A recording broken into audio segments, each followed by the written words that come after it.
गतकाली खेला जाइथिबा टाटा आईपीएल रो match number 63 रे CSK SRH को भेटिथिला। सीएसके टॉस जीति प्रथमे बैटिंग करिथिला।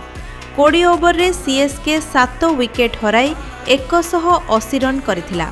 सीएसके पक्षरु कार्तिक शर्मा ओडिशा बलरु 32 रन करिथिले। डेभन ब्रेविस सीएसके रो टॉप स्कोरर थिले। से 27 बॉल रे 44 रन करिथिले।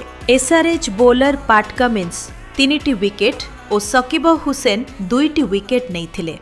एसआरएच रस्ट बैट्समैन अभिषेक शर्मा 21 बॉल रे 26 रन करी आउट होइथिले। ईशान किशन धुआंधार बैटिंग करी 47 बॉल रे 70 रन करिथिले।